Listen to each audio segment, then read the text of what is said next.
ओम नमो भगवते वासुदेवाय। विजय एकादशी व्रत की कथा। धर्मराज युधिष्ठिर बोले, हे केशव, फागुन मास के कृष्ण पक्ष की एकादशी का क्या नाम है तथा उस व्रत के करने की क्या विधि है, कृपा करके मुझसे कहिए। तब भगवान कृष्ण बोले कि हे राजन, फागुन मास की कृष्ण पक्ष की एकादशी का नाम विजय एकादशी है। इसके व्रत के प्रभाव से मनुष्यों को विजय प्राप्ति होती है। ये सब व्रतों में उत्तम है। इस विजय एकादशी के महत्व के सुनने व पढ़ने से समस्त पाप नष्ट हो जाते हैं। एक समय देव ऋषि नारद जी ने जगत पिता ब्रह्मा जी से कहा कि महाराज, आप मुझसे फागुन मास के कृष्ण पक्ष की विजय एकादशी व्रत का विधान कहिए। ब्रह्मा जी कहने लगे कि हे नारद, विजय एकादशी का व्रत पुराने तथा नए पापों का नाश करने वाला है। इस विजय एकादशी की विधि मैंने आज तक किसी से भी नहीं कही है। ये समस्त पापों को नष्ट करती है और मनुष्यों को विजय प्रदान करती है। त्रेता युग में मर्यादा पुरुषोत्तम श्री रामचंद्र जी को 14 वर्ष का वनवास हो गया। तब वे श्री लक्ष्मण जी तथा सीता जी के साथ पंचवटी में निवास करने लगे। वहां पर दुष्ट रावण ने जब सीता जी का हरण किया, तब इस समाचार से श्री रामचंद्र जी तथा लक्ष्मण जी बहुत व्याकुल हुए और सीता जी की खोज में चल दिए। घूमते घूमते जब वे मरते हुए जटायु के पास पहुँचे तो जटायु उन्हें सीता जी का वृतांत कह करके स्वर्ग को चले गए। कुछ आगे जा करके उनकी सुग्रीव से मित्रता हुई और बाली का वध किया। श्री हनुमान जी ने लंका में जा करके सीता जी का पता लगाया और उनसे श्री रामचंद्र जी एवं सुग्रीव की मित्रता का वर्णन किया। वहां से लौट करके हनुमान जी ने और सब समाचार कहे। तब श्री रामचंद्र जी ने वानर सेना के साथ सुग्रीव की सहमति से लंका को प्रस्थान किया।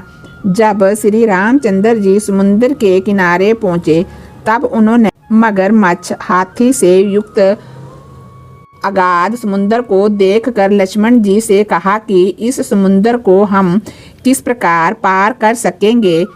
तब लक्ष्मण जी कहने लगे कि हे पुराण पुरुषोत्तम, आप आदि पुरुष हैं, आप सब कुछ जानते हैं। यहाँ से आधा योजन दूरी पर कुमारी द्वीप में बकदालव नाम के मुनि रहते हैं। उन्होंने अनेकों ब्रह्मा देखे हैं। आप उनके पास जा करके इसका उपाय पूछिए। लक्ष्मण जी के इस प्रकार के वचन सुनकर के श्री रामचंद्र जी बकदालव ऋषि के पास गए और उनको प्रणाम करके बैठ गए। मुनि ने भी उनको मनुष्य रूप धारण किए हुए पुराण पुरुषोत्तम समझकर उनसे पूछा कि हे राम, आपका आना कैसे हुआ।